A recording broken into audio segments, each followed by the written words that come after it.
thank you guys. Thanks everybody for joining us. We are Cargo, so we're a business-to-business marketing agency based out of Greenville, South Carolina. And that means our primary objective is that we help big brands market and sell to small business owners. So the idea is that we're experts in how small business owners shop and think and feel, and where and how they spend their money. So we're able to then turn around and help big brands market to those small business owners. So really excited to hold this discussion today because the best part about what we get to do is we get to do the movie making side of marketing. So oftentimes when people think about marketing, what comes to mind is not movies. It is data and spreadsheets and media buying. It's corporate training, education videos, and the best part is, we get to avoid that kind of stuff most of the time. So really excited to introduce the panel to everybody. We've got some experts across a variety of different channels and disciplines.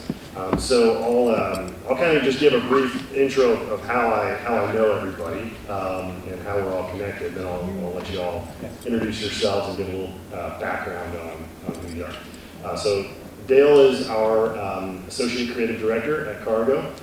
So I'm the executive producer. We work closely anytime there's a video project that comes up. Anna is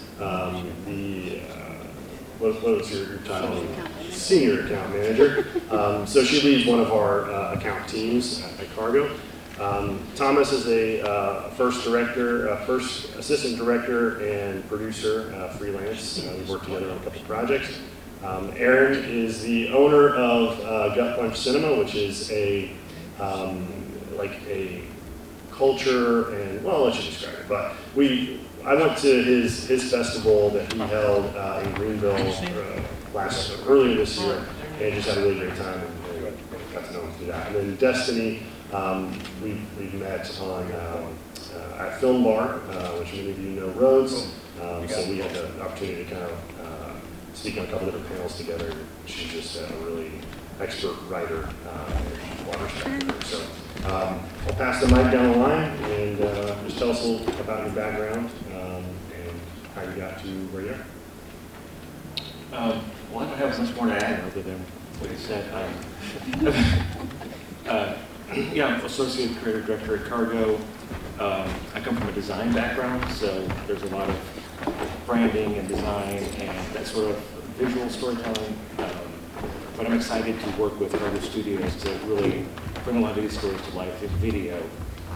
And with this new role, I can do that in a whole new way. Thanks. So I'm Anna, Senior Account Manager at Cargo, but I took a little hiatus about 6 years ago and did production for about 7 years, so kind of overlap both those roles, and I can tell you more about that a little later. But other than that, kind of found my way to Cargo, looking to go more traditional and go back to an office full of people instead of sitting by myself in my office all depressed and lonely after the pandemic. So that's really how I ended up here. Like I said, my name is Thomas. I'm a freelance producer and first AD, so I've been in the production industry for about 9 years. Really focused on producing and assistant directing over the past 4 years, working at a big agency up in Chattanooga, Tennessee, and a production company there, and progressed into freelance full-time a handful of years ago. And so I've just been able to parlay connections with production partners like Cargo to work on projects, and it's allowed me to kind of expand my portfolio of who I work with. So it's not just the fitness industry, it's not just food and beverage, it's brands like Cargo works with on a kind of national, if not global scale. And yeah, it's been a fun ride, and maybe we can talk about kind of how we get into each different market and move that as this discussion continues. Cool. My name is Aaron Arco, and I am the founder and owner of Gut Punch, co/cinema/production. So we have our hands in a lot of different honeypots, if you will. But what we focus on is underserved and marginalized stories, as well as more independent film. We do a lot of movie parties. We did the Counterpunch Film Festival that David alluded to. And we just do a lot of community building, specifically around the film community, kind of bridging the gap between consumer and creator, if you will. Hello, my name is Destiny Macon. I'm a screenwriter and a director and also a civil engineer. So I have been working in freelance for like the past 4.5 years, working on different feature films that have been produced around the Charleston, Asheville areas. So I worked on a Hallmark movie. I worked on this large movie that they did in Asheville earlier this year. I've worked on a couple other film sets, and I've directed my own shorts. And during the strike, I went back to civil engineering, so I work for Greenville County Land Development right now. Yeah. All right. Awesome. Well, so before we get into the conversation, I just want to play an example of what we're talking about, because it's not just branded content. It's not just advertising and 30-second pre-roll. When we go into creating something for a client, it's all about grasping onto an insight about human behavior. Okay, it's what is it that we understand about this audience, and how can we appeal to them on an emotional level that's going to drive them to take an action. And then how does that translate into the video format? So I'm just going to play like a short clip here from one of the videos that we made for Lenovo.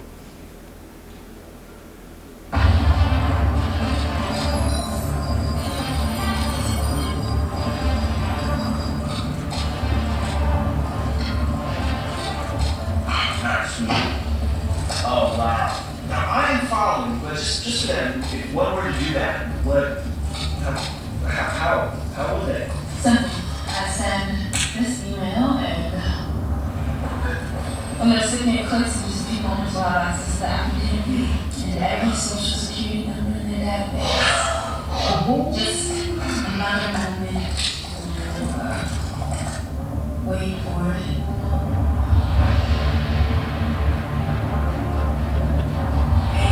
Wait for it.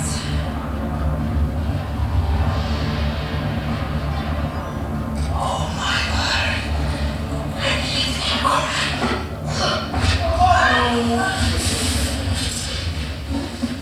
Dang it, Keith!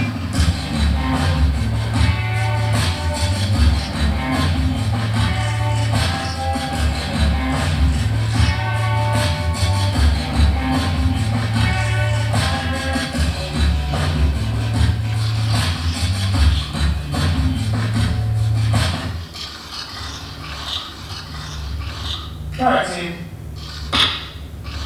Circle up. We've been told for years, months, to be recognized as the most diabolical group of hackers that has ever, hacked. And now we have the opportunity that we've been waiting for. Does everyone know what this means? Vulnerable data. Exposed identities. No. Well, yeah, actually, yes. But it means that we finally have a chance to achieve our dreams. I have a plan so diabolical. It'll finally get us, you know where. No. Yes. You mean I do. We will finally be inducted into the Hacker Hall of Fame. This is our chance at the most coveted position in all of hackerdom. From anonymous to WikiLeaks, this is our time to leave a mark on hacker history. And I know just how to do it. How? Glad you asked, Moose. Now the HHF requires 3 levels of hack.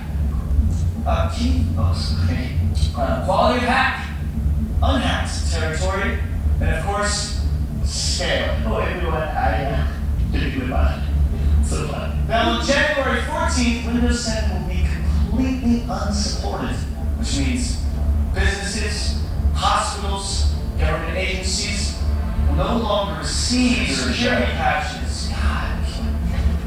Security patches. Thank you. Now, with Keith's speed, Moose's code, Jada's back channels, and my natural leadership. Oh my God. How long have you been there? Literally the entire time.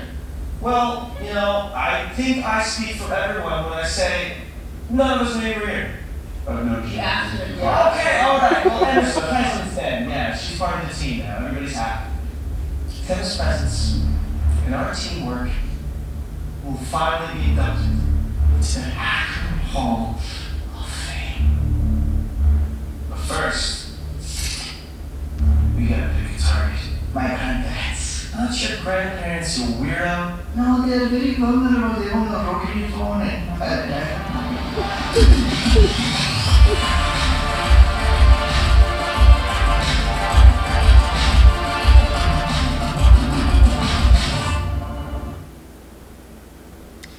Okay.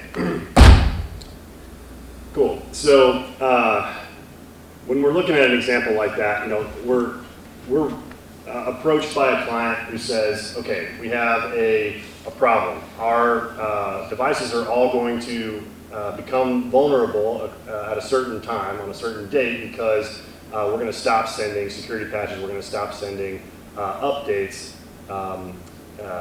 through the operating system, and so anyone who doesn't, you know, upgrade from a legacy system is going to become vulnerable. And so I wanted to just kind of ask the team here, you know, when you guys watch something like that, what are some of the maybe like insights about human behavior, or maybe an unexpected approach that that this ad took to address the audience that we were looking to address? Who do you want to? Whoever wants it. Go for it. Anybody? Well, for me, it's storytelling, right?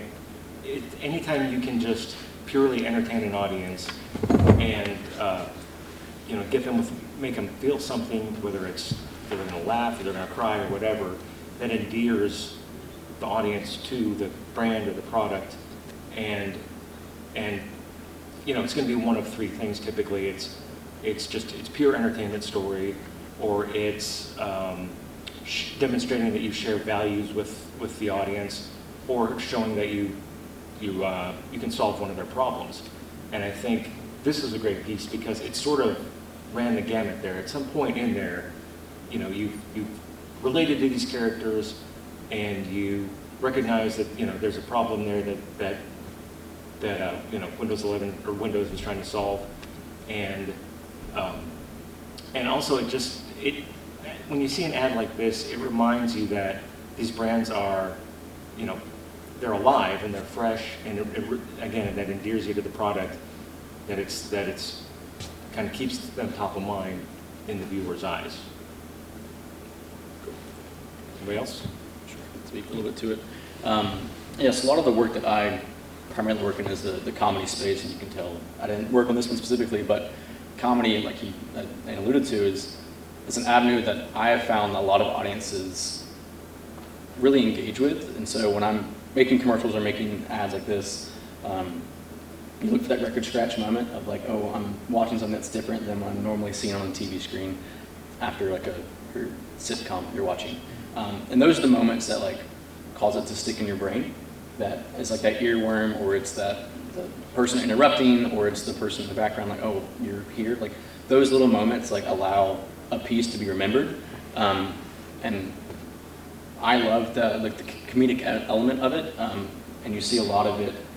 The creativity side comes from, all right, how do we take what the client is asking, translate it into an approachable way for the audience to engage with? Because let's be honest, operating systems is probably not what you guys know on a day-to-day basis. Like you're not primarily like computer engineers, but you do understand like the comedic element of like a computer hack. We've all seen those Facebook links that we accidentally click and we're hacked, whatever it is. And so knowing and understanding the right people to work with, whether it's an ACD, whether it's a writer who has a stand-up comedy background, or a writer in a movie that understands dialogue background of how do characters play with each other, and how does that translate to screen, and then on the back end, how does that translate into editing?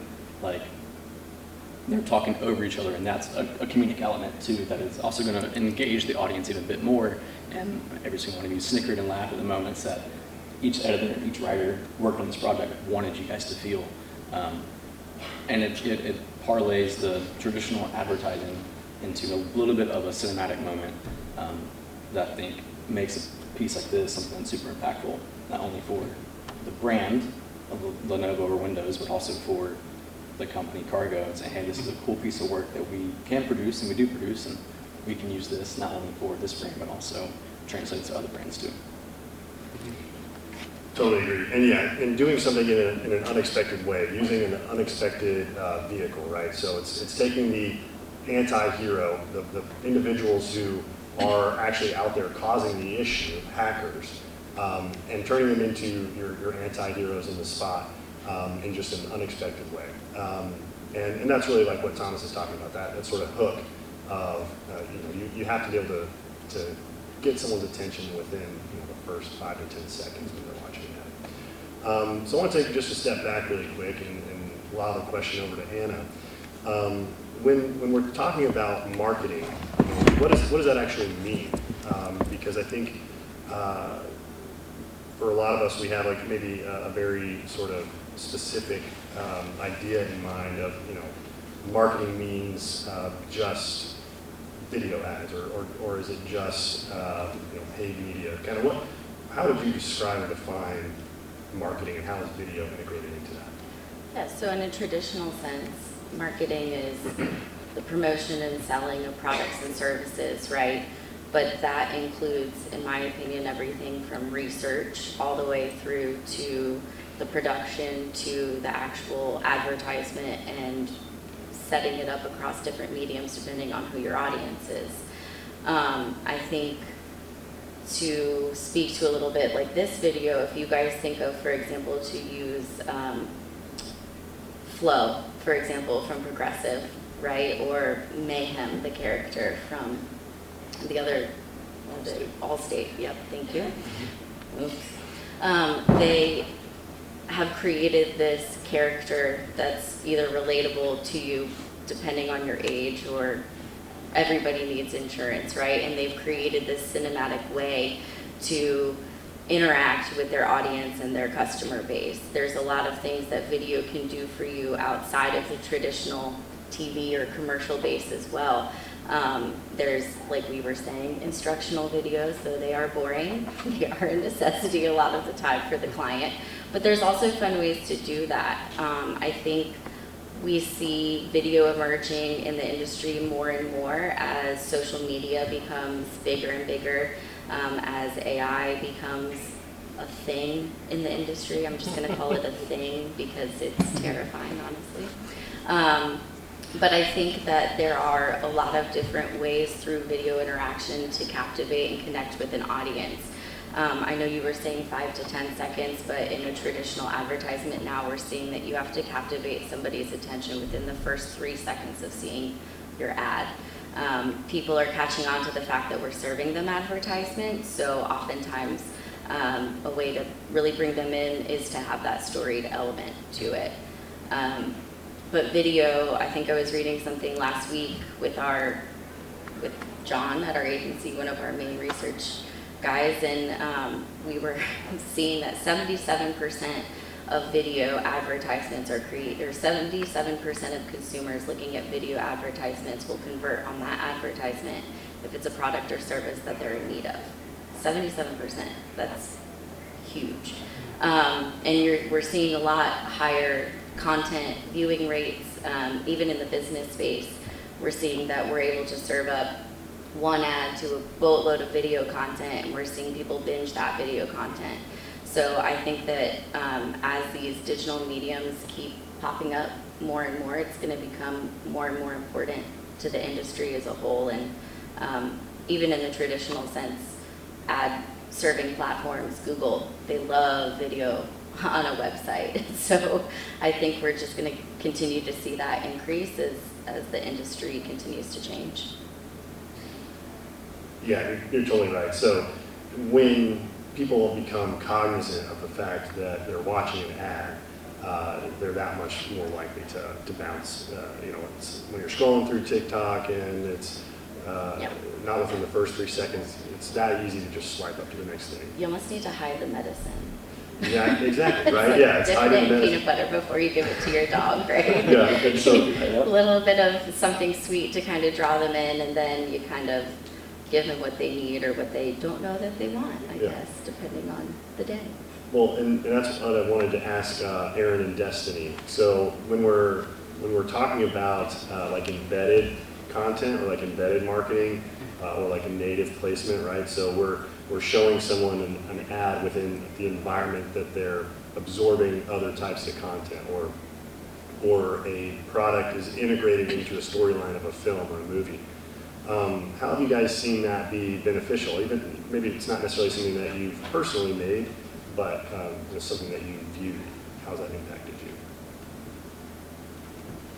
I mean, I think for me, first and foremost, it's important to me that advertising be not a thing that is like forced upon a person, or like the consumer feels like they're being talked down on. But like everyone's saying, yeah, be brought into the story, like make it a natural part of daily life. I mean, my background is in automotive marketing, and the campaigns that we saw the most like return and great numbers on were those stories with those integrated products, not being like, hey, here's a car that you need to buy, Ford F-150, but rather that storytelling. Or if Nissan had a like action movie type campaign this summer that did fantastic, and it was entertaining and fun and a little bit silly, So I think the things that work the best are always the things that feel like,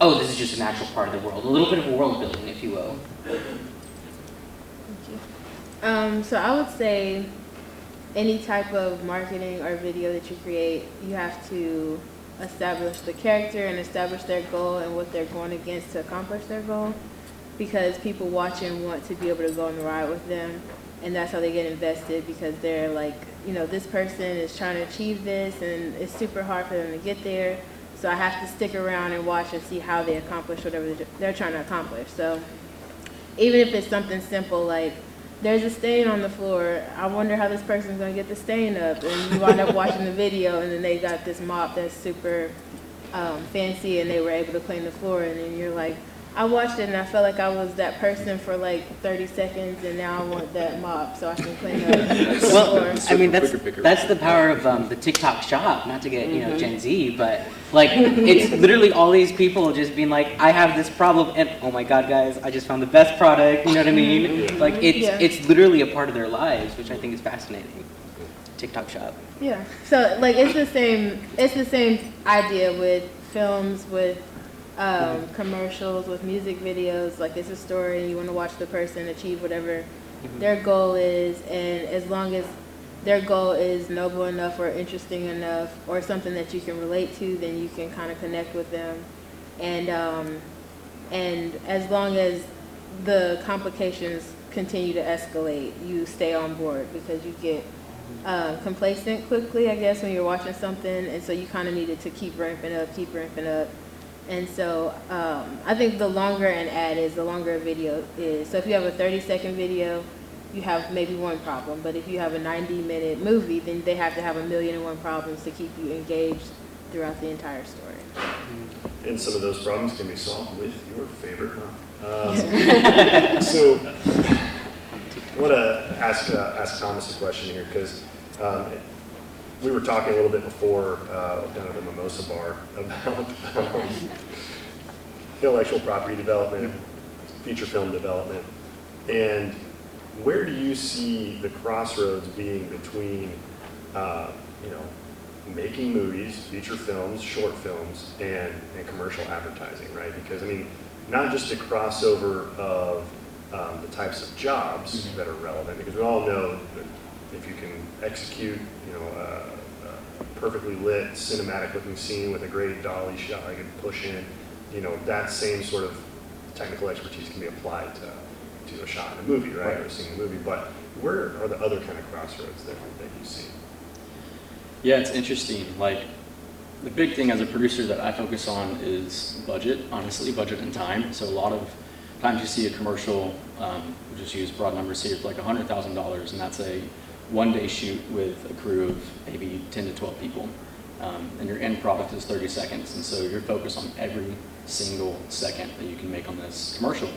And on the flip side, you have a movie where a lot of these indie films are filmed for around the same budget, around $100,000, and it's filmed across 24 days. And so the things you have to look at are what can be scaled back. And so a lot of the time it's crew, a lot of the time is, all right, we can't spend 3 hours on this one tracking shot of this Kirkland bottle here. We need that sweat bead to hit exactly perfect. Like, it becomes very much, I'd say more organic in the sense of what does it look like in a normal life? Like, is everything absolutely perfect in every single scene in life? No, there is some imperfections that we find in life in general. And so in movies that translates well. You can obviously kind of get brought out of a movie when things are too perfect. And so that's where I see a lot of the big differences in commercial into film. But the crossover, the things that are the same, I would say, is it still takes people. It still takes, like, we need a creative vision from either a creative director or a director themselves, and a team of people to help write that. So it's not a one-man band. It's not all of this falls on one person. We have a journey and a ride together. Like, a good ad will take an agency plus a creative department plus a production company plus the client themselves plus the post house to get all of this done. And movies take the exact same thing. And it's been fun. Like, even in my career, I've been in advertising for 8 years now, 9 years almost, and I'm just now entering that TV and film world because I want to expand what are those differences. And sometimes it's like SAG, and so as Destiny was alluding to, like, there's obviously the strikes going on with the writers, and that's officially over, but there's still the actors strike. And a lot of these commercials, unless you're that Fortune 500 company, like, you're not using SAG actors for a lot of these commercials. And so, like, what I've done, a lot of them are in that smaller budget range without SAG actors. But as I'm trying to produce this movie now, where that is one of our struggles, is everybody that we're trying to get is the SAG actor, because we want that big name, we want that notoriety, we want something that is going to kind of push this into more mainstream, whether it's a Hallmark movie or Paramount or things like that. So the red tape that I'm having to cross over now is I need a signatory on set. I need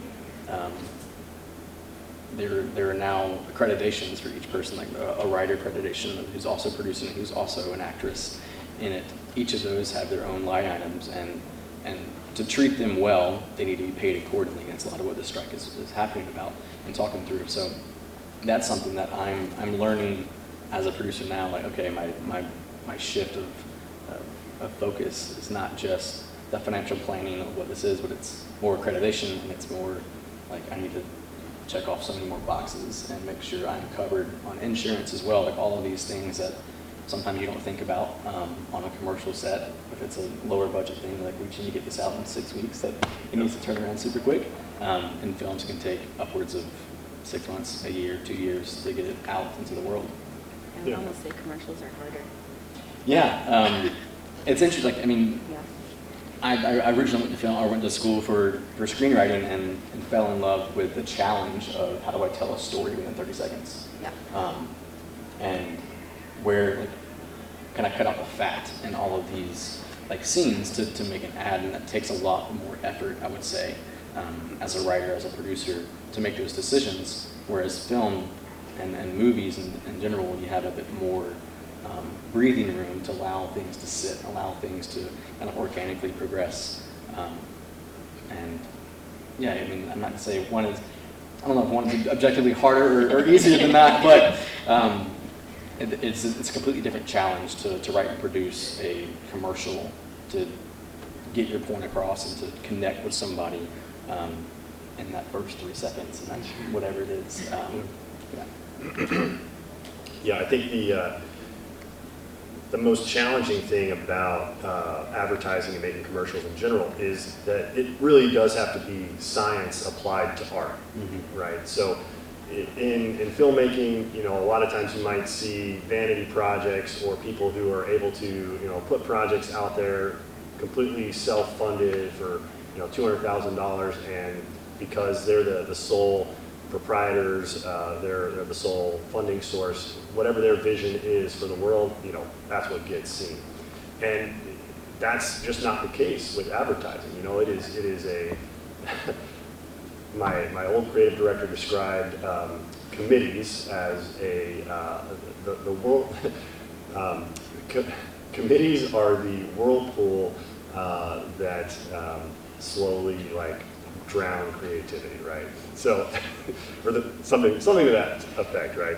But that's the main challenge that we run into in advertising is, you know, you might have a great idea out of the gates, but it doesn't quite apply that science of what's needed to deliver the client's, you know, end vision for the product. Or maybe there's a legal matter you have to take into consideration. You know, we can't make that claim about this product in that way. And so slowly, sometimes, you know, creativity does get whittled down. But at the end of it, you know, you have something that is both it's that marriage of science and something that's data driven, that has a purpose, but that is artistic in its own right. So, you know, I wanted to ask Dale, remind me, were you a part of the Evolve Small and Small Business Revolution project? I was not. Okay. So just in that vein of, you know, how advertising is connected to filmmaking or you know, show development, intellectual property development. You know, there's a lot of connections that can be made when you have access to big brands, big clients. I'll just give one brief example that we can kind of riff on. But you know, maybe it was 2 years ago, Cargo helped develop a reality TV show where it's similar to like a House Hunters or anything with, you know, like on the Magnolia Network, right? Where people come in and they provide an injection of capital and money to a small business to help them be totally revamped, you know, get new branding, get new signage, get new technology. And I think as advertisers and as marketers, our key goal is to be those connectors, right? We're not inside the walls of a brand. We're not, you know, constrained by those their sort of regulations or operations. And so we can put these dots together of, okay, there's this show that's helping small business owners. We want to sell a product to small business owners, but we also understand the business of benevolence, right? So why don't we recommend to Lenovo that they donate a bunch of brand new technology to these 5 small business owners on the show, and they'll look altruistic, but then they'll also get their products in the hands of small business owners that can then go out and be ambassadors for their products. And then it's our job to look at that science, look at the data of, okay, 60 seconds of airtime on this show across 10 episodes equals this many impressions on Hulu. So the value of, you know, them being a sponsor and getting that airtime is $2 million. So then suddenly we're in a position where we're selling a $2 million advertising package for this, you know, embedded marketing, this product placement play, right? And so that's what I kind of want to go into this next section talking about. But I'm going to play another video really quick before we get going on that.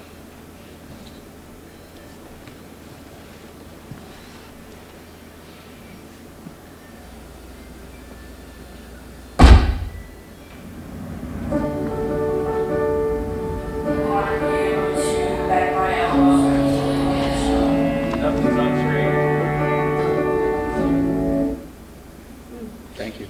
Thank you. You're welcome. I'm interested in seeing it. It's better that way, right? Escape. You guys seeing something now? Yeah. All right.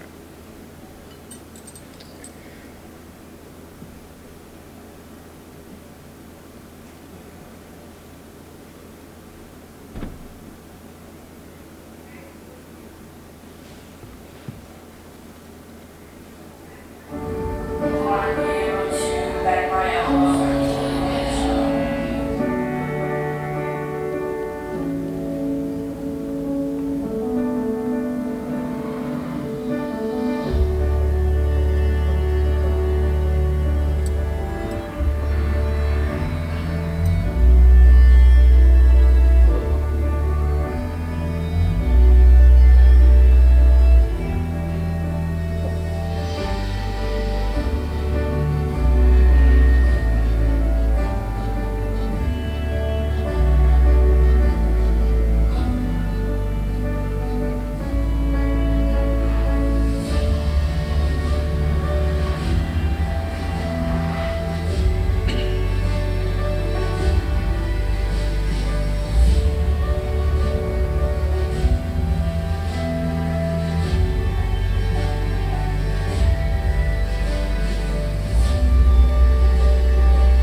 Okay.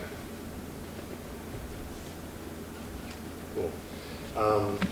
So let's talk about the creative process, right? And how we start putting all those different dots together of who's going to be involved in the creation of this, why they're going to be involved, what the storytelling process and creation looks like. You know, Dale, I know you were involved in the tail end of creating that spot we just watched. So, where do you begin when you get a question from a client to make something like this? Well, there's usually a lot of guardrails. Here we had to have a lot of product placement. We had to have a lot of windows shown, a lot of screens. It had to speak to small business, and so you've got this limited playground to play in. And I sort of came in halfway through the concepting. Honestly, there were decks and decks pitched with some super crazy, wild ideas. One of them was like having a rapper putting out wildfires with sound waves that were emanating from speakers attached to drones and just like crazy over the top. That was a real stuff. concept. That was a real concept. That was pitched. I saw that in the deck. That's cool. And the client was like, okay, but is this realistic? It's, It was Kendrick Lamar too. Super cheap. yeah, Super cheap. yes, yeah, the budget, nothing. But we ended up just kind of stripping all that, like, let's get nuts and bolts. Let's do a simple story. And so we came up with this idea of, a woman designing a prosthetic for a little girl so she can play the cello.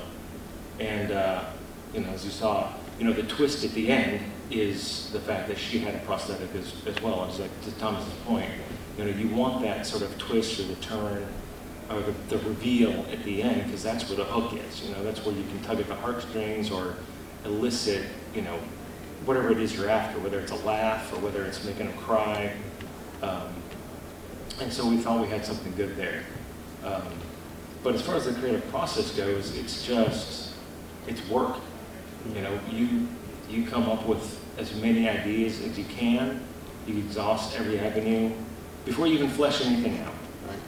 Like I even encourage this when I'm directing stuff with logos. I'd rather see 100 sketches before I see one finished, polished design, because you never know where, where the gold is going to be. There's sort of this curve is for ideation. I'll speak to the beginning part of the process because that's normally where I'm brought in.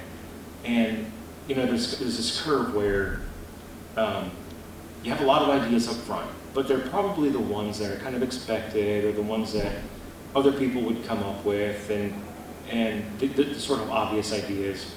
And you get to this peak, and then you kind of come down, and then you have silly ideas or dumb ideas or bad ideas, and just stuff that's not going to work. But then you kind of go back up, and here is where your perspective and your expertise, your point of view, your team, who's knocked around and bounced around ideas, really starts to hit on things, and that's where like the gold is. And somebody else might have stopped here, or they might have stopped here. But if you keep going, you're going to get to something that speaks to a universal truth somehow that nobody else got to. They could have, but you pushed through and you got to it. And this process of coming up with this video concept was kind of grueling. Again, we pitched deck after deck after deck. And testing. And testing. Oh my God, we storyboarded and did animatics for so many concepts, animations, and tested them to death. And maybe people were responding to it and they weren't. And we were like, well, maybe if they actually saw the people's faces rather than illustrations. Anyway, I'm happy that we got to where we got because all of that sort of led to this solution that we wouldn't have got to any other way. And you see it and you're like, oh, that's such a simple idea. It's such one of those, I see commercials all the time where I'm like, oh, damn it, I could have thought of that. Like, it was there the whole time, but ideas are out there, and if you don't find it, somebody else will find it. So for me, it's that curve, and it's just pushing through. And then once it's handed over to the production team, and not handed over, but they get brought in to be involved, my job is to kind of just protect that core of it and to make sure it doesn't get lost, because things can go awry. We don't get the location we want. We can't cast the talent that we thought was ideal, or we do. And things just change, but you just need to be able to preserve that core idea. And I'm really, this is one of my favorite pieces that we've produced since I started Cargo. And I think it's a testament to how well the process can work and how great Cargo works together. Yeah, so it's not all achievable in-house. I think is another great kind of segue into the next question I want to ask Thomas and Destiny. Right, so when we were looking at creating that spy in particular, the talent that the story called for a young girl who was limb different, right? That was born in need of a prosthetic. But it wasn't until we actually got into the casting that was done by a third party that we discovered, oh, there's some opportunity here. There's a young girl named Emily who already has a prosthetic that's been designed by some students at Yale that helps her play the cello. So the cello was never even planned to be in the ad until we got to the logistics of actually doing the casting. Well beyond after testing and client had approved the concept and everything. So it takes a village. It takes literally, and it's the same as film, it takes so many different perspectives and disciplines inside and outside of the agency to make something happen. So what I wanted to ask Destiny and Thomas in particular, since you guys are freelance producer, freelance writer, director, how important is it to you, how important is branding to what you do? And would you consider it more important or less important than networking? Okay, so I don't work in marketing very much. All of the film projects that I do are completely creative, and I have to scrape to find money to make them. So I don't know much about branding, but I would say it seems like it would be very important. But for me, like, in the beginning stages of getting something made or like just maneuvering in your career, networking is more important.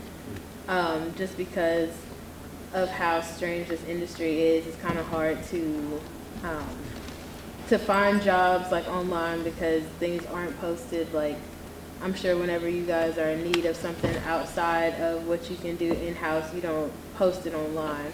You kind of ask people if they know someone that is talented at a certain thing or that they've worked with before.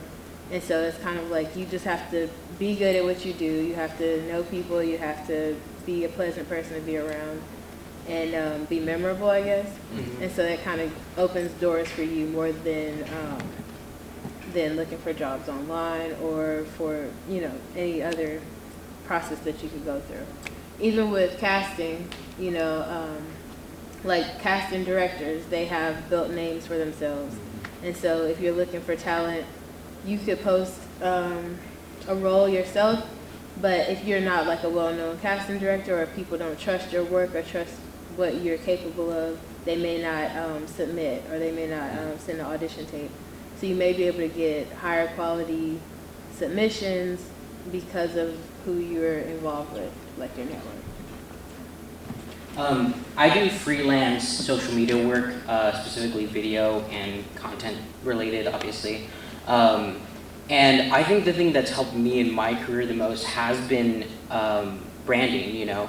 To me, like, if you're monetizing yourself as a freelancer or as an agency, you should have a voice. You should have a niche, a specific angle that you take things, because if people like what you're selling, if you will, they'll want to be a part of it, and they'll want your voice and your creativity and your just person to be involved with that project. So as the owner of a business, a brand, that has been essential to me from its ideation. That it be different, that it be unique, that it be something that is differentiated and has specific goals in the community. And if, you know, someone asks us to do something that I didn't think was in scope before, then I can enter that project with kind of this entire backlog of, you know, what my voice is, what our brand voice is, who we serve, you know, and get into some of those more, you know, creative events or creative projects that we do. But yeah, and then speaking to the creative process thing too, I think something that I tend to forget to talk about is like the creativity in those compromises, in those like scenarios where you do have all these rules and specifics that you need to get done, but approaching those in a creative way. And like I tend to find my best creativity comes when I do, you know, put in the work and, you know, go past that initial like, oh, this is not going to be a good project, into, okay, we're getting somewhere. But yeah, creativity as not a passive concept, but an active one that you like work at, if you will. Yeah, and I'll play the, not devil's advocate, but I'll play that middle line of the fence. There's a healthy balance of both networking and branding. As a producer, the biggest thing I have in my back pocket is my Rolodex of people that I know. Particularly in whether it's casting as far as like talent goes or bringing in the right director or the right DP. If I'm doing a spot that is something more like this piece that they just showed that's more storytelling, I'm probably not going to get someone who's only done product that has no people in it, you know? I'm probably going to go find a director who's worked with people and knows how to direct visual, like how people interact on camera and how they maneuver the camera around a person. Shooting a product is something very different than shooting a person. And so that goes to the opposite side of the coin of like, there are people that are particularly really, really good at shooting product and shooting things that don't have people and are branded as I'm more of a sports director, or I do stuff for Nike and that's my style. for me, for instance, a lot of what I do is product specific. A big agency I worked for a long time, we worked in mainly the like food and beverage, healthy, like organic space. And so I cut my teeth knowing how to shoot food, knowing how to shoot product. That's in the health and organic space. And so also in conjunction with that, a lot of my style is comedy. And what that does is it brands me as a producer. I'm really good at producing comedic work. And the conjunction with branding yourself as a certain type, also with networking, is how I got connected with Cargo. There was another producer that was working with Cargo, or had worked with Cargo in the past, and they said, hey, you probably should talk to Thomas. He's done a lot of comedy work. And that's how we got connected for the That's 11 spot, where a lot of what I've done in the past is knowing how to interact with comedic actors to sell a product. So I don't think there is, the pendulum can swing both ways, obviously, but I think it's as a business, you want to kind of stay true to your ethos I'll just use this for example. The company I worked for was called Humanot. Their quote-unquote log line or ethos as a company was, we want to get good things inside people's brains. So they wanted to work with healthy, organic products that was good for the environment and good for people. And so we turned down clients. Like, we had Stitch Fix come to us, and we're like, well, you guys aren't really organic. We had Splenda come to us, we're like, well, you guys aren't really organic, so we're not going to work with these brands. And so that may put you in a box, but it also allows you to play in that box that you put yourself in and say, hey, I'm going to be the best at this particular niche. And that's okay. And it creates an identity for your company, for your brand, for use an agency. And on the flip side too, you get to network and build all of these clientele that are in that healthy organic space where you work with 30 different brands in a year. So. Yeah, sometimes no is the best answer, right? I was going to say from an account standpoint too, because I'm always the Debbie Downer of the group, and I'm the account person. Bring it back down to reality. I feel like branding and networking go hand in hand most of the time for the clients I work with. You've got to build the awareness through your brand and build that brand affinity and really get people to latch onto your brand in order to network a lot of the time. If people aren't connecting with your brand or interacting with it, it's going to be a lot harder for you to make those connections, especially from an advertising and marketing standpoint. I mean, I've had clients who have produced really great commercial spots and created some really great partnerships, which in turn created even more opportunity because another company saw how great this partnership was working, or because these two brands ended up teaming up, a third brand wanted to be involved. So I think that a lot of time, especially in the B2B world, you have to be authentic to your brand in order to create the right branded content in order to be successful at networking. And a strong brand will legitimize your networking efforts too. Yes. If you're reaching out and you don't have a strong brand, they're going to be like, who are you and who you work for? So you kind of need both. Yep, agreed. All right, so I promise Thomas didn't actually know this when he brought up this ad, but I watched that ad that he was talking about really fast. I'm really good at segues. You're going to have to switch screen It again. is episode 6.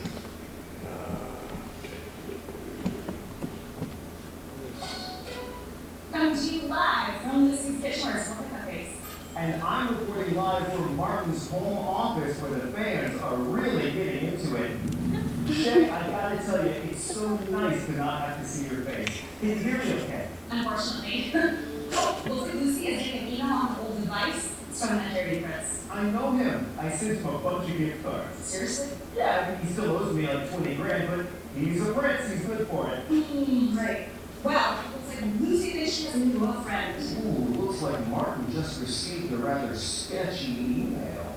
That's Tucker. Not with Windows 11 Pro on his Lenovo ThinkBook 15. That's a win for Microsoft Defender Smart Screen. Oh, Lucy's had a little bit of a problem with pop-ups. I'm here. Martin is performing strong with great protection. High score. That's why Lenovo recommends Windows 11 Pro for business. It's so good.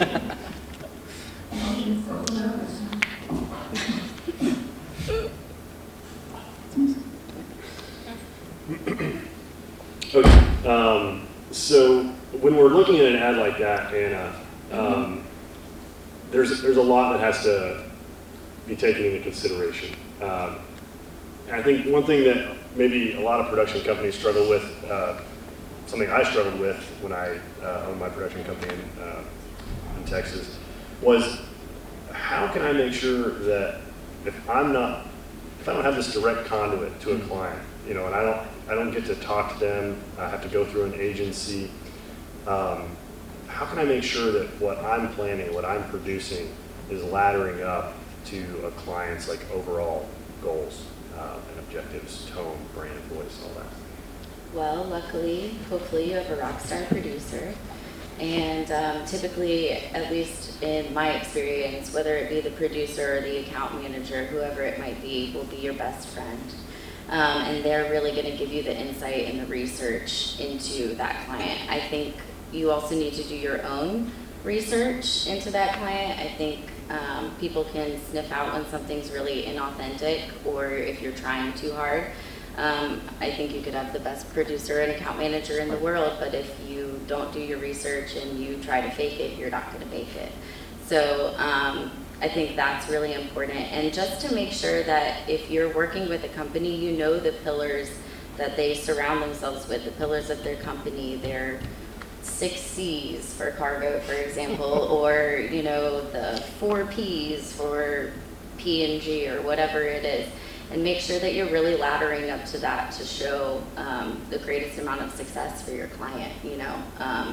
Like you guys were saying, the commercial with drones and all of these people, and, you know, does that really at the end of the day ladder up to who the client is and what they're trying to say and do, whether it be for a product A or a product B. They could be on opposite ends of the spectrum, but ideally you'll find that sweet spot in the middle, I think.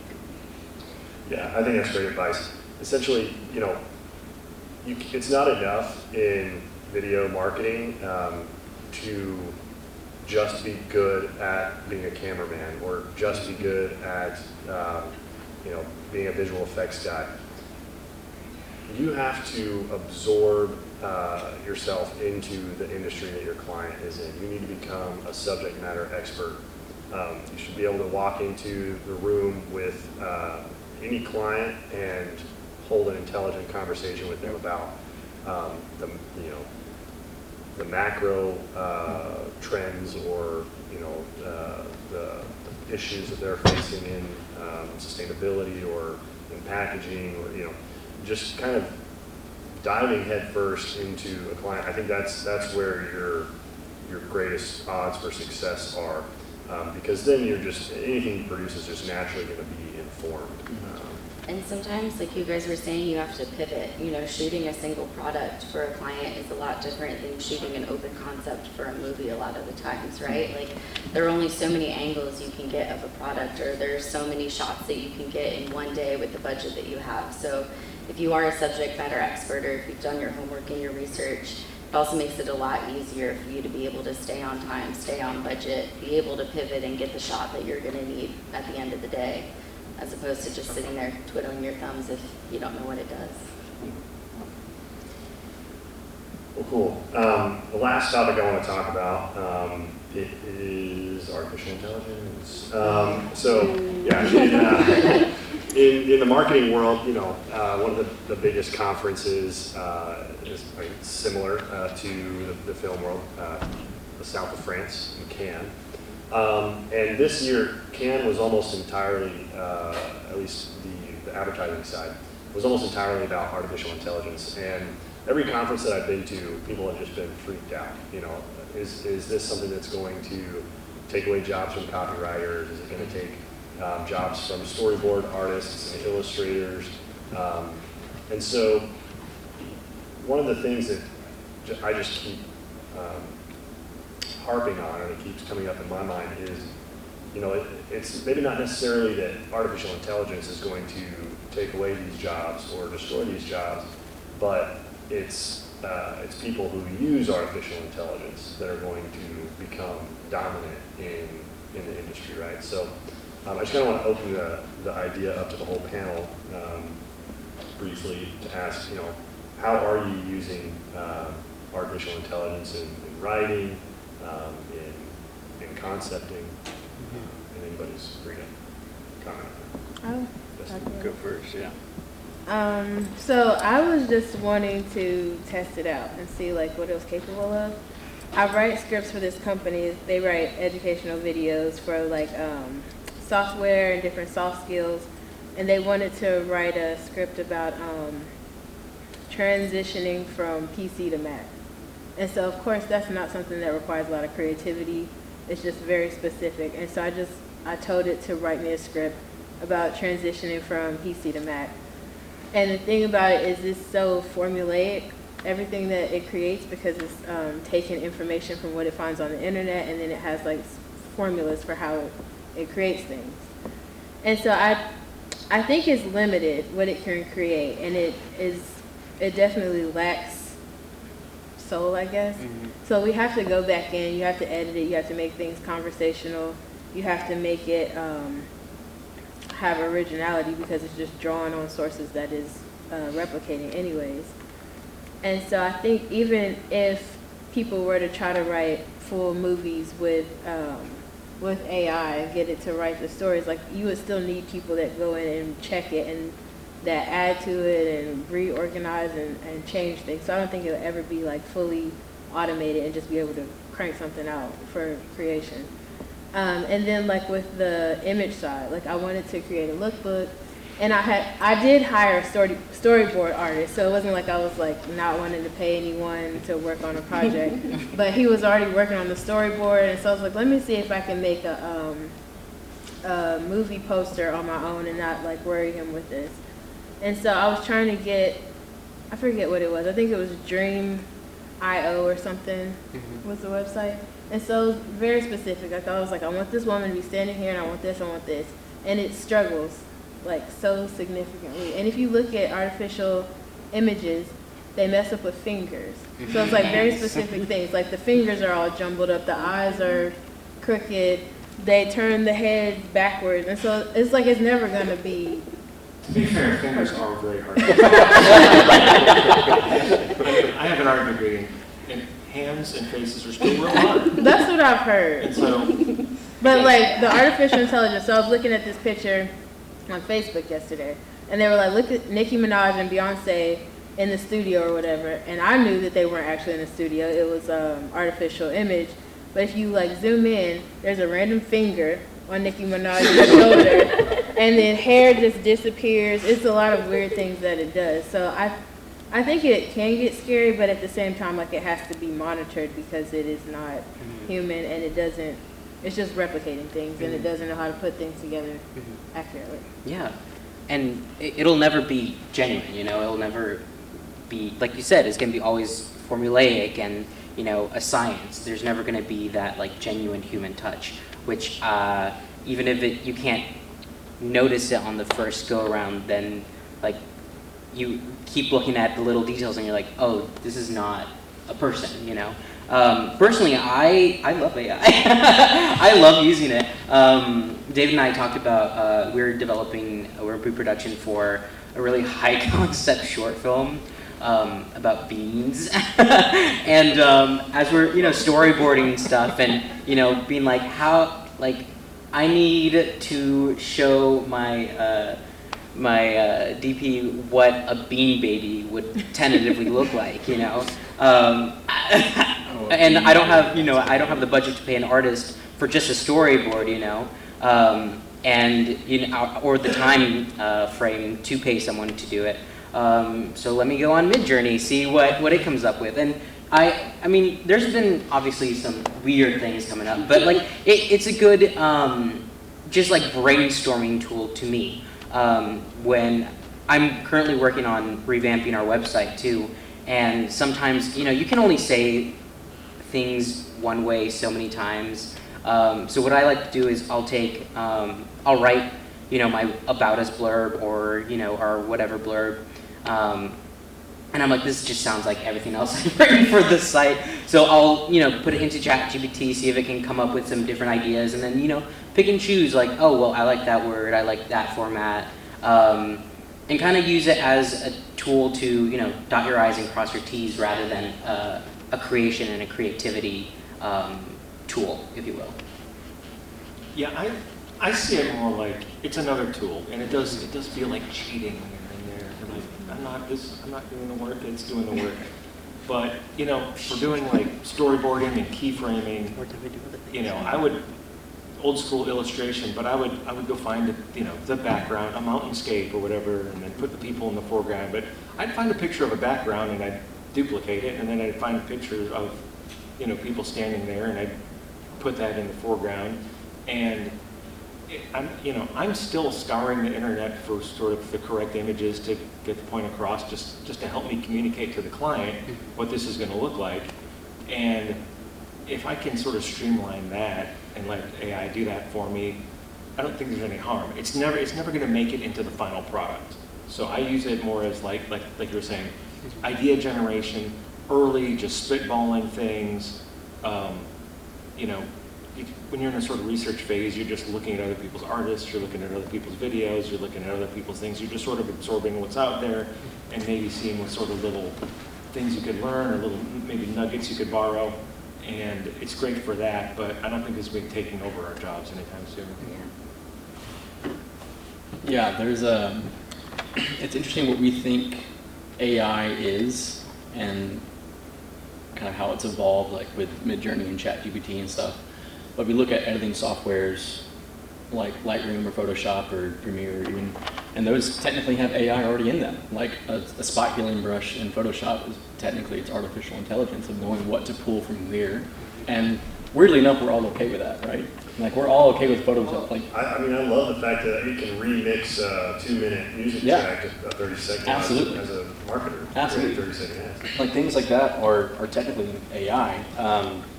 And I think it's a tool things like that are tools to increase efficiencies and streamline processes. And as a producer, that saves me time and money. So I like those elements. And what's interesting is we talked about this the other day. I liken it to music and also even cinema and filmmaking is we used to shoot everything on film, on like reel-to-reel film. And then the next form of technology was digitization of cameras. And so there was this big pushback of moving from film into digital cameras. It'll never catch up. Yeah, and what has happened is like almost everybody shoots on a DSLR or a cinema camera or things like that. And you still have the DPs and directors who solely shoot on film, but that's a creative choice. And it's for a storytelling element. And same thing with music, like we all used to put that on vinyl or it was a reel-to-reel tape, and then digitization of music came in and it was MP3s and then it progressed to streaming platforms and all that kind of stuff. And so it's not, I wouldn't say it's a bad thing or things to be scared of. It's more of a, hey, this is the next kind of technological advancement that we will see progress into probably every single industry. But as you look into filmmaking, you still need someone to operate the camera, whether it is a digital camera or a film camera. You probably still need someone to operate a computer to run the AI softwares or to edit or oversee the edits. Same thing with music and all of those sorts of deals. So you still have that human element to run the programs. And like you said before, like you need a specialist to do that, and you need someone to actually know how to operate and utilize AI, because I don't think it's going to go anywhere. But how it will succeed and how it will be prevalent in our industry is when you have someone who looks at AI, isn't scared of it, and learns it and knows how to utilize it for their particular skill set. Yeah, there might even be brand new types of jobs. Well, I was going to say it makes marketing a lot easier. I mean, every ad that you're served has some sort of probably AI component to it, whether it's retargeting or direct targeting, Right. or I mean, if you've ever gone on Facebook, you've interacted with AI. So it makes it a lot easier in that regard. There's still a lot of error there. We obviously with spam and bots and still easily hackable on that side of things. But I think in the traditional sense of marketing and advertising, it'll be really interesting to see how deep down we can drill into various markets and audiences given the data that will be revealed by all of these AI tools that are coming to light. Yeah. All right. So we've got about 15 minutes left. I wanted to at least leave some time if there are any questions. I have a few other things we could demonstrate or talk about, but I definitely want to open it up if there's anybody that wants to ask anyone on the panel something. Yeah. Hi, so my name is Giselle. I run a very small marketing agency myself. I love what Dale was talking about getting past those original or those simple ideas to get to the original ideas. So I was wondering if there's any questions that are your go-to to kind of get underneath of what the client might need, but they can't express themselves. In terms of Concepts, putting together ideas. So like, what do you mean when you say they can't express themselves? Well, getting behind the general answers of what they're looking for, underneath that, what they might be needing. Discovery. Yeah. So there should be a big discovery phase in the beginning where you lay out every question that you have.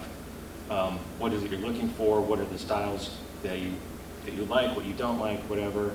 And then sometimes there's this interpretation, like I get this a lot more with feedback than in the original thing where, a client will say like, oh, can we make this a lot simpler? And what they're not asking for is, can you make it simpler? Can you make it clearer?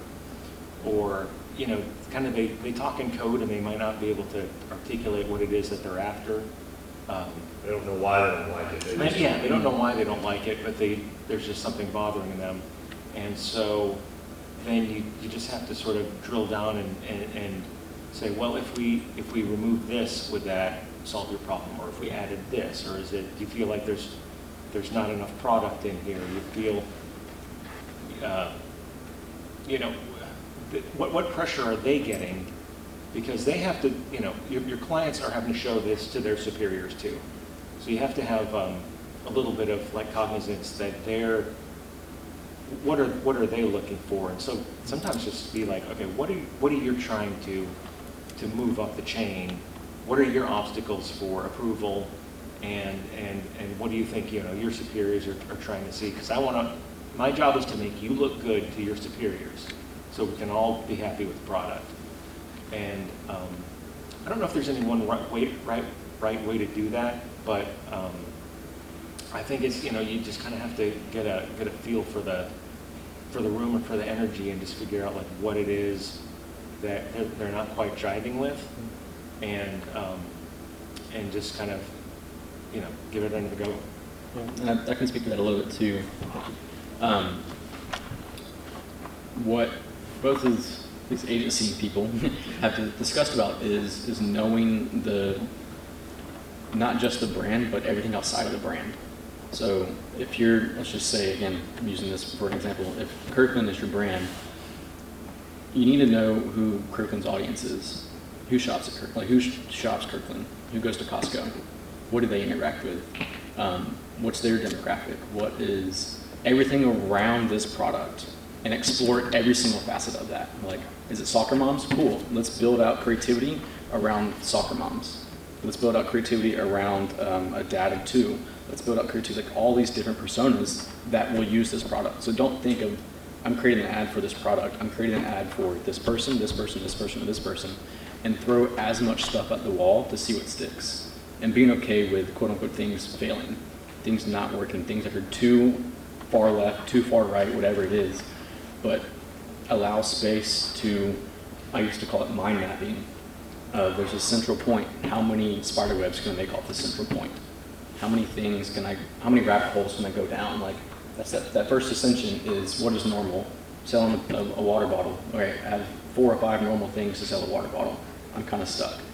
All right, let's dive down and then expand that spider web out to the 37 different ways I can sell a water bottle. Or actually, maybe not sell the water bottle. Maybe I'm selling water. Maybe I'm selling the experience behind water. There's a client that I worked with called Liquid Death. I don't know if you guys are familiar with that at all, but it's water. Like, at the end of the day, it's water. But that brand saw something when we pitched them. I was like, oh, we're really big in the metalcore community. So let's steer into that metalcore community.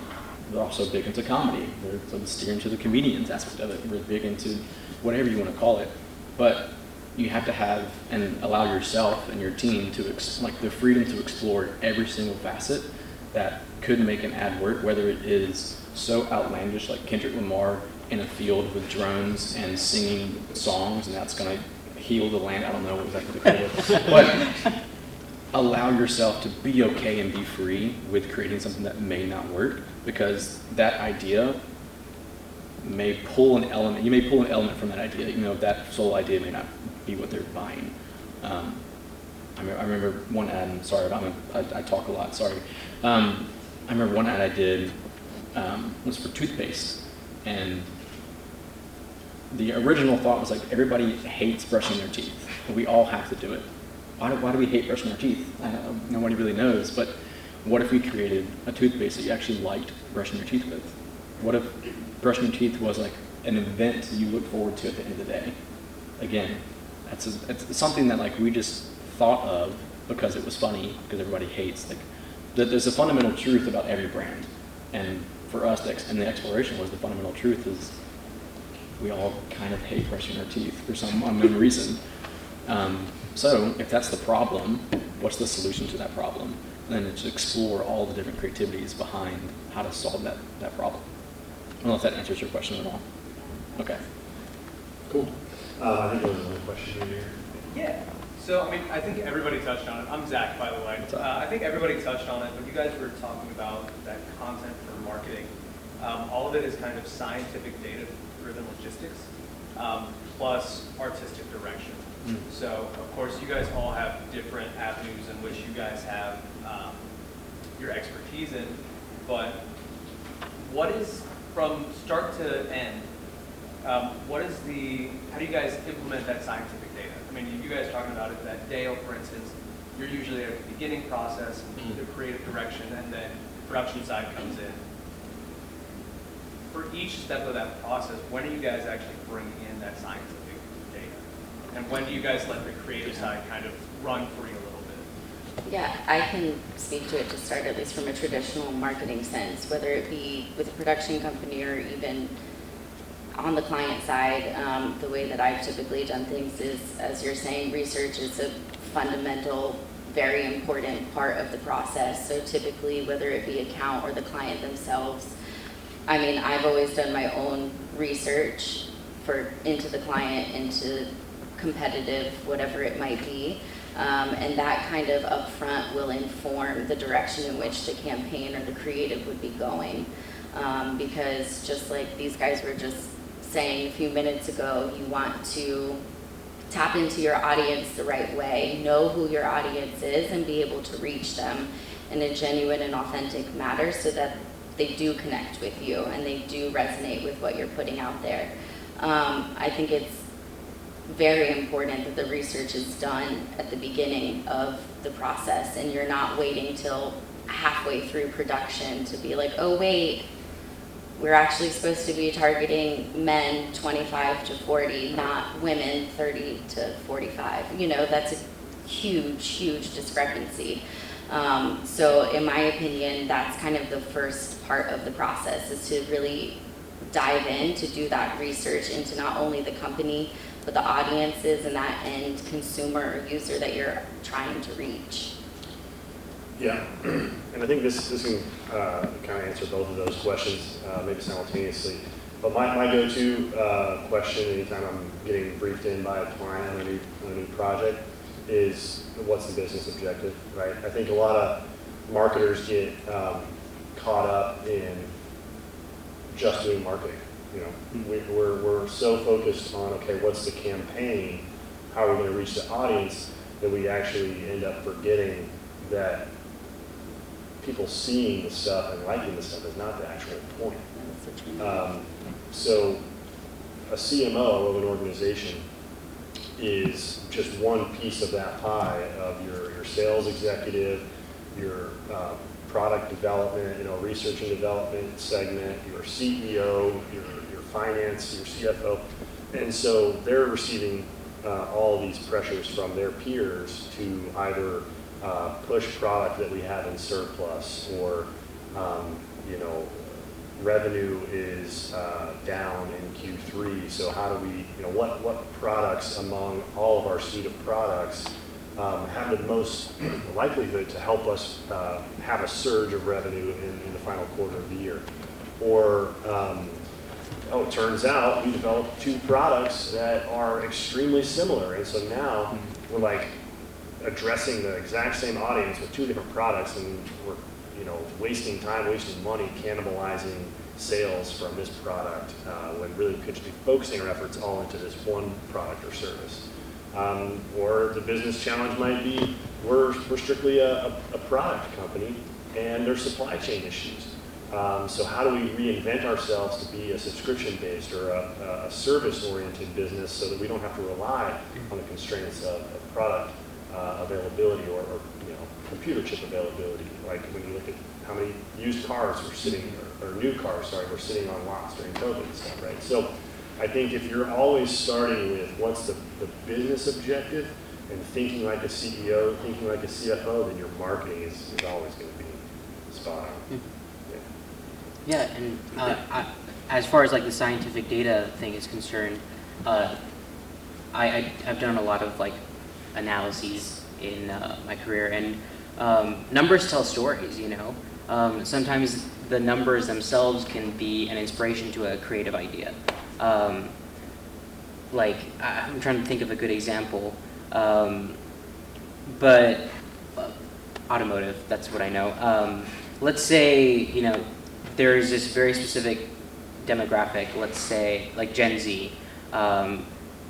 They buy and purchase and interact with automotive dealerships in a very different way than, you know, a 65-year-old man with, you know, 2 convertibles and a Toyota, you know what I mean? And just like looking at that data without, you know, any prior knowledge of, you know, who this person is specifically, like that data journey tells a story. And if you know that data journey, you know, okay, well, this demographic of people is looking at the website through, you know, mobile. So maybe we're going to do a mobile campaign that gets to these people. Okay, well, these people are worried about this. People in this demographic tend to buy more things in this. So just storytelling, like through the data, I think is something that I've found a lot of success in. And just like ideas, strangely enough, like the scientific data, the numbers, you're like, oh, well, there's this big demographic here, there's this big number here that we haven't even thought about, you know, so that's a new angle. But yeah, that's kind of how I approach data. Yeah. We probably got time for one more question, if there's anything else. Can't see towards the back, but okay, yeah, everything. I'm just interested in what's more important, trend or originality? I know this is a really broad question. Yeah, no, that's great. Depends what your objective is. If your objective is to get quick and fast eyeballs to make a sale, trends are the way to go. Steer into the social platforms that are a high success rate. If you want something that is kind of long lasting and has like a firm stance into either who that brand is, like a brand ethos, or a brand video that tells the story of who that brand is, or who that person is, or that client is, then you want something that's a bit long lasting. That's not the quick trendy jump cuts with the flashy text on the screen. Like, so it's very dependent on what the end goal is. I would say even from like an editing standpoint, very contrast heavy edits right now are super trendy on certain demographics, but those are really only good for a certain time frame of when they're going to be alive. And so you can liken it to, let's just take wedding photos for example. Like, I would never edit a wedding photo in a trendy fashion because I want that photo to last years and years and years and years. But if I'm shooting for a magazine that is very prominent for what is right now, what is trendy right now, and I'm probably going to edit a completely different way. So I would say looking at what the end goal is of what you're shooting or what you're creating, and then that's going to decide kind of where you trend, whether it is the trendy side of it or whether it's kind of more long lasting. Yeah. And if the trend fits your brand goals, go for it. You know, it's not always gonna be no trends or all trends. I know in our brands, like there have been certain trends where like this is exactly aligns with or this audio aligns with what we're trying to go for, so let's use it. And other times, like it's totally okay to just pass over trends and just it's a trend, so it is very momentary. So I think having that brand voice and having those business objectives and having that data in mind when you approach these trending topics, audios, whatever it may be, really can give you a direction into where you're going to take this if you're going to interact with it at all. For me, outside of having to stick with brand standards and all that, it's important to be aware of trends, but then it's up to you to decide, do I need to go with it or do I want to go against it? Is the trend tired? Is the trend fresh? Is this something we know people are still excited about, or is this something that's starting to get worn out? I'm in the middle of reading Rick Rubin's book on creativity, and one of the biggest quotes that stuck out to me was, the world isn't waiting for more of the same. And so I take that into everyone. Like, it's important that there's an element of familiarity so people aren't like jarred by seeing it or aren't, like too surprised by it, but there should be definitely an element of originality with it that feels fresh and new to make it memorable, because otherwise it's just going to wash into the rest of the trend. Yeah, guys, give our fans a big hand. We are out of time, but we're going to be around, so if there are any other questions, find us in the lobby, and we'll do our best to answer them. Thank you. Thank you, guys.